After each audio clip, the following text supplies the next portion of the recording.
Welcome to future vision study centre. இயல் 5 நீலகேசி. நீலகேசி என்ற இந்த நூலினுடைய ஆசிரியர் பெயர் கிடைக்கவில்லை. இந்த நூல் 10 சருக்கங்களை உடையதாக இருக்கிறது. பதிக உரை சருக்கம் என்ற அந்த சருக்கத்தை நீக்கலாக மொத்தம் 10 சருக்கங்கள் இருக்கின்றன. மொத்தம் 894 பாடல்கள் இதிலே இருக்கின்றன. நீலகேசி தெருட்டு என்ற பெயரும் இந்த நூலுக்கு உண்டு. நீலகேசி தெருட்டு என்றும் நீலகேசி திரட்டு என்றும் இந்த நூலை அழைப்பது உண்டு. நீலகேசி என்ற அந்த வார்த்தைக்கு கருத்த கூந்தலை உடையவள், கருத்த கூந்தலை உடையவள் என்பது பொருள். குண்டலகேசி என்ற அந்த நூலுக்கு எதிராக எழுந்த நூல் இது. இந்த நூலுக்கு திவாகர முனிவர் என்பவர் எழுதிய பழைய உரை ஒன்று உள்ளது. நீலகேசியின் ஆசிரியர் தம் நூல் செய்வதற்கு உரிய காரணமாக தாம் கண்ட கனவினை அவையடக்கத்தில் விவரிக்கின்றார்.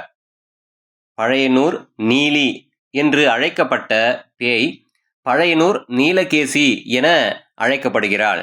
அந்த பேய் ஒரு தவசியாக மாறிய வரலாறு தான் இந்த கதையாக பார்க்கப்படுகிறது. பழையனூர் என்பது திருமொழி பேரூராகிய சிவபெருமான் திருநடனம் ஆடி இறைவியை வெற்றி பெற்ற திருவாலங்காடு என்று கூறுவது உண்டு. ஆக பழையனூர் என்பதற்கு வேறு பெயராக திருவாலங்காடு என்றும் பெயர் உண்டு. இந்த நூலினுடைய சருக்கங்கள் மொத்தம் 10.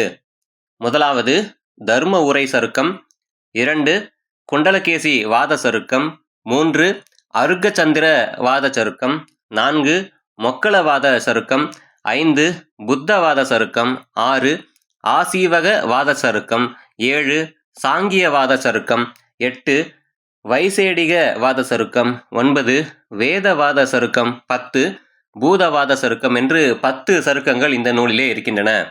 இந்த நூலிலே முக்கியமான அவையடக்கத்திலிருந்து ஒரு பாடல். தேவன் உரைப்ப தெளிந்தேன் பின் தெளிந்தவெல்லாம் மாவென்று கொண்டேன் மடனே வழியாக நின்று நாவல் புலவர் அவை நாப்பண்ணி நாட்டலுற்றேன் பாவ் இன்னவென்று பழிப்பார் இனி இல்லையன்றே. தேவன் உரைப்ப தெளிந்தேன் பின் தெளிந்தவெல்லாம் மாவென்று கொண்டேன் மடனே வழியாக நின்று நாவல் புலவர் அவை நாப்பண்ணி நாட்டலுற்றேன் பா இன்னவென்று பழிப்பார் இனி இல்லை என்றே என்பது அவையடக்கத்தில் காணப்படுகின்ற ஒரு பாடலாகும்.